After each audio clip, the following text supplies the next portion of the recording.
심리학 용어에 더닝크루거 효과라는 게 있어요. 자신의 실력도 부족한데 자신을 객관적으로 바라볼 수 있는 메타인지 능력도 부족하기 때문에 누군가가 어떤 조언을 해도 받아들이지를 않는다라는 거예요. 기분 나빠합니다. 그러면서 쓸데없는 자신감만 계속 충족되는 상태죠. 이러면서 자신의 실력을 자신의 실제 능력치보다 과신하게 되는 거죠. 그리고 자신감이 만방으로 올라가죠. 바로 이게 더닝크루거 효과라는 겁니다. 타이슨이 한 유명한 명언이 있죠. 누구에게나 그럴싸한 계획은 있다. 링에 올라가서 철 맞기 전까지는. 취향의 문제라고 자꾸 착각을 하시는 분이 계신데, 내가 이 마이크를 탈 수 있을까 없을까 하는 취향의 문제가 아닙니다. 그리고 자꾸 중복 투자 얘기를 하는데 목숨이 하나밖에 없는데 중복이 돼요?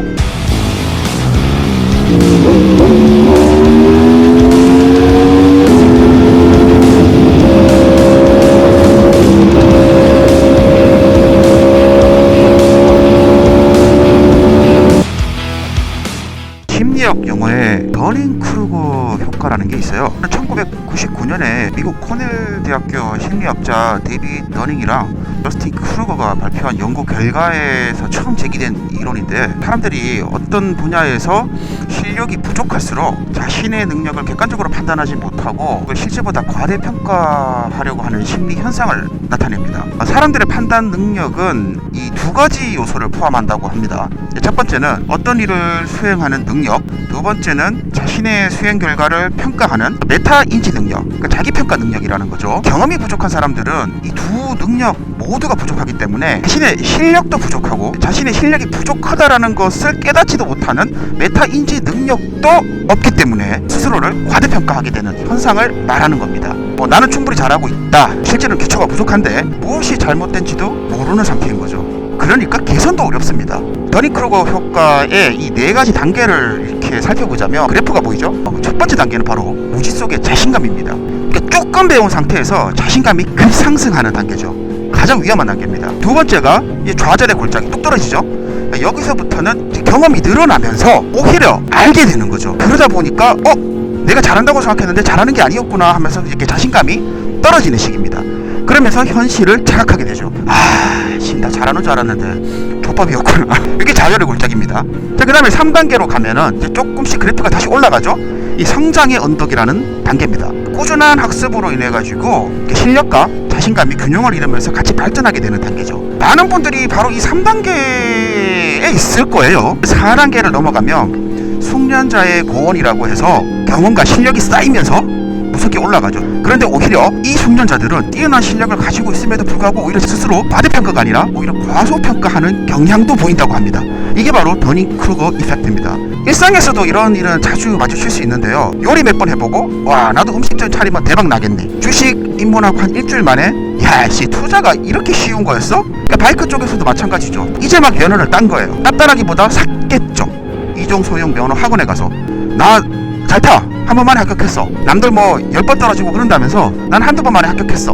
그러니까 나 리터 타도 돼. 그래서 쓸데없는 자신감이 생긴다는 거죠. 이 더닝크루거 효과 연구 결과를 보면 시험 점수가 하위 20%인 학생들이 자신을 상위권이라고 평가하는 경향이 있다고 해요. 실력이 낮을수록 오히려 남의 조언을 무시하고 오판을 수정할 학습 동기 자체가 부족하다고 합니다. 자신의 실력도 부족한데 자신을 객관적으로 바라볼 수 있는 메타인지 능력도 부족하기 때문에 누군가가 어떤 조언을 해도 받아들이지를 않는다라는 거예요. 기분 나빠합니다. 그러면서 쓸데없는 자신감만 계속 충족되는 상태죠. 너네는 그럴지 몰라. 너네는 리터까지 타는데 한참에 걸릴지도 몰라. 그런데 난 아니야. 개중에 난 사람들이 있어. 천재들이 있단 말이지. 그게 나야. 이렇게 착각을 한다는 거죠. 이런 현상에서 벗어나려면은 계속 배워야 돼. 지속적인 학습이 필요합니다. 배우면 배울수록 모르는 것이 많다라는 사실을 점점 깨닫게 되는 거죠. 두 번째로는 피드백을 적극적으로 수용할 수 있어야 돼요. 세 번째는 겸손한 의심 상태를 계속 유지를 해야 됩니다. 이게 정말 맞을까? 내가 하고 있는 게 맞나? 스스로한테 계속 질문을 해야 됩니다. 그래도 의심이 든다라고 하면 전문가에게 적극적으로 의견을 물어봐서 내 고집대로만 자꾸 하려고 하지 말고 나보다 조금이라도 낫다라고 생각하는 사람들의 의견을 들으면서 자신을 객관적으로 바라보면서 뭔가 고치려고 해야 됩니다. 이 모든 것의 배움의 시작은 자신의 부족함을 인정하는 데서부터 출발하게 된다는 거죠. 각 운전면허 학원에서 면허를 딴 사람이 가장 자신감이 넘친다라는 거죠. 면허를 딸 때까지의 큰 어려움이 없었던 사람들일수록 자신의 실력을 이제 과신하게 되는 거죠. 초반에 너무 어려움이 없었던 거야. 나는 운동 경력이 정말 뛰어나네, 능력치가 정말 뛰어나네, 이해력이 정말 뛰어나네, 이러면서 자신의 실력을 자신의 실제 능력치보다 과신하게 되는 거죠. 그리고 자신감이 빵빵으로 올라가죠. 바로 이게 더닝크루거 효과라는 겁니다. 타이슨이 한 유명한 명언이 있죠. 누구에게나 그럴싸한 계획은 있다. 링에 올라가서 쳐 맞기 전까지는. 비단 이 바이크 쪽, 라이딩 쪽에서만 해당되는 얘기가 아니라 인생 자체에서도 해당되는 얘기겠죠. 다른 취미, 다른 운동활동, 배움에 있어서 모든 것에 적용될 수 있는 그런 이론입니다. 나는 아직 많이 모른다, 이 말이 우리의 성장을 도울 수 있을 겁니다. 이 리터급 바이크라는 게 그렇게 이종소형 면허 따자마자 바로 도로에 나와서 적응할 수 있을 만큼의 그런 물건이 아니에요. 더 배우고 타야 되는 게 맞아. 취향의 문제라고 자꾸 착각을 하시는 분이 계신데, 취향은 본인이 여행 투어의 성격에 맞느냐, 와인딩에 더 초점을 맞추느냐, 직발에 더 초점을 맞추느냐, 이게 취향인 거지, 내가 이 바이크를 탈 수 있을까 없을까 하는 취향의 문제가 아닙니다. 그리고 자꾸 중복 투자 얘기를 하는데, 목숨이 하나밖에 없는데 중복이 돼요? 기왕 살 거면은 어차피 끝판 갈 건데 뒤에 거 끝판 거 사라, 이렇게 말씀을 하시는데, 그러면은 그 추천 받은 사람의 목숨은 중복이 되냐라고. 한 번 잘못했을 때 게임처럼 오케이 다시 한번 기회 줄게 보너스 판 이러면서 다음 판이 또 있냐고. 두 번 다시 기회가 없을 수도 있잖아요. 그 한 번의 사고가 마지막일 수도 있다라고. 그런데 어떻게 그렇게 무책임하게 야 되더라 해봐 타봐, 어떻게 그렇게 추천을 하지? 그러지는 말자라는 거예요. 목숨에는 중복이 없다니까.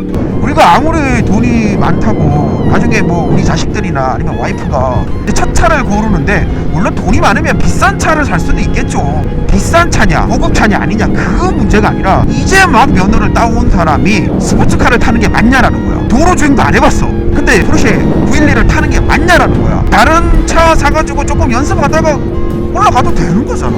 제가 얘기하는 거는 바로 그 부분입니다. 자동차 운전 면허 시스템도 개판이 됐다라고는 하지만, 그래도 바이크보다는 낫잖아요. 이론 시험 보죠, 실기 보죠. 다 통과하고 나면 이제 도로 주행 테스트까지 하잖아요. 하지만 바이크 2종 소형 면허에는 도로 주행 테스트가 없잖아요. 그러니까 실제로 도로에 나와본 적이 없다니까. 그래도 어떻게 타냐는 거야. 레플리카가 뭐 좀 이쁘긴 하지. 대부분 리터급 레플리카를 타려고 하시는 분들을 보면 사실 멋있고 이뻐서야 그렇잖아요. 뭐 누가 타지 말래? 그냥 조금만 밑에서 다른 바이크로 그게 몇 달이든 간에, 한 달이든 두 달이든, 아니 하다못해 일주일이라도 조금 도로주행 테스트 삼아서 조금은 하고 와야 그래도 조금이라도 적응을 할 거라는 거예요. 그 조금의 시간이 그렇게 아깝게 느껴지세요? 바이크 오래 타실 거잖아요. 쭉 앞으로 내가 바이크를 타고 갈 그 긴 시간 동안에 앞에 잠깐 다른 바이크로 맛보기로 그 짧은 시간, 전체 내 바이크 라이프 전체 인생 중에서 뭐 얼마나 된다고. 왜 그렇게 그 시간 자체를 아깝게 생각하시는지 모르겠어. 그렇게 타는 그 시간이 되게 소중하고, 나중에 돌이켜서 봤을 때 즐겁고 소중한 시간으로 남을 거예요. 리터급 레플리카를 갖고 있으면서도 뭐 네이키드도 갖고 있고 오버리터인 크루저 바이크를 갖고 있으면서도 또 MXX 125를 가지고 있잖아요. 그렇게 생각하시는 분들이 있어. 아니 리터급 바이크들을 이렇게 갖고 있는데 왜 굳이 125cc 뭐 MX 같은 거 쪼매난 거 그런 거 왜 갖고 있는지 이상하게 의아하게 생각하시는 분들이 있어요. 제 친구가 그렇게 이상하게 생각하더라고요. 야, 너 이런 거 왜 갖고 있냐 이러면서. 얼마나 재밌는데요. 재미랑 맥이랑은 정말 상관이 없어요. 그러니까 한 번씩 컨디션 안 좋을 때 이렇게 좀 무지막지한 녀석을 가지고 나가서 그날 뭔가 내가 이제 잘 못하는 것 같은 기분이 딱 드는 거지. 메타인지가 되는 거야. 아 오늘 좀 컨디션 별론데, 아 진짜 못하네 오늘.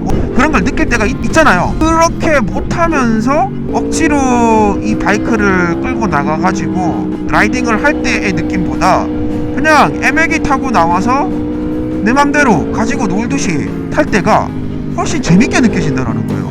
그러니까 재미는 꼭 배기량에서 오는 게 아니야. 속도에서 오는 게 아니고 토크에서 오는 게 아니라는 거지. 얼마나 내가 그 바이크를 잘 다루면서 수족처럼 뿌릴 수 있느냐, 그런 데서 또 재미가 느껴질 수도 있는 거죠. 또 이해력이 부족하신 분들 중에 이러신 분들도 계시더라고. 영상에서 제가 그 얘기를 했잖아요. 리터급 바이크를 타려면 최소 매미처럼 매달려서 끌려가는 게 아니라 본인이 운전을 해서 타고 갈 수 있는 정도로 컨트롤을 할 수 있는 정도가 되면 타시는 게 맞다라고 얘기를 했더니 리터급 바이크 도로에서 타고 다니는 사람 중에 진짜로 자기가 그거 컨트롤해서 타고 다니는 사람 몇이나 되냐? 뭐 그 기준이 뭐냐? 그 뭐 선수냐? 뭐 한국에서 선수면 그것도 뭐 세계 무대 나가면은 아무것도 아닌 수준에 이르를 텐데, 그러면 결국에 100% 컨트롤이라고 가능한 거는 뭐 모토GP급 돼야 되는 거 아니야? 그 정도 선수급 되고 나서나 컨트롤이라는 얘기 써야 되는 거 아니야? 그러는 너는 컨트롤해?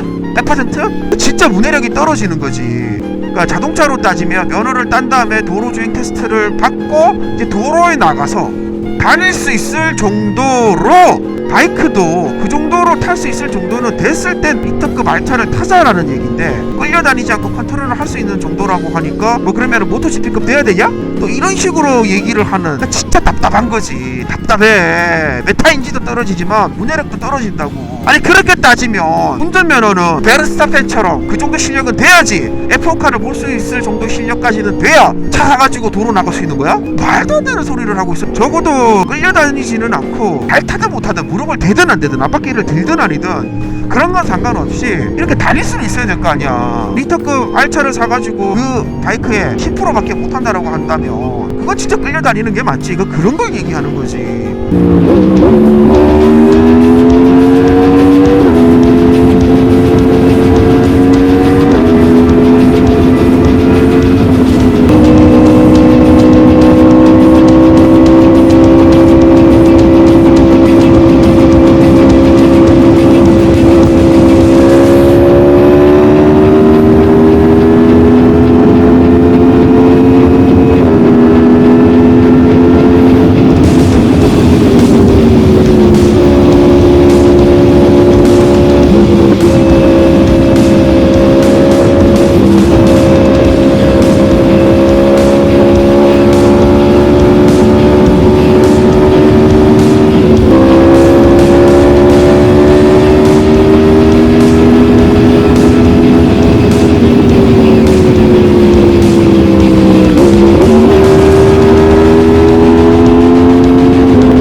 바이크가 리터 레플리카만 있는 게 아니잖아요. 그리고 장르가 많잖아요. 너무 한국 사람들은 리터 레플리카에 좀 많이 열광하는 것 같아. 일본만 봐도 그렇고 유럽만 봐도 레플리카가 그렇게 인기가 있지 않아요. 네이키드나 멀티퍼포스 계열 이런 쪽이 인기가 굉장히 많아요.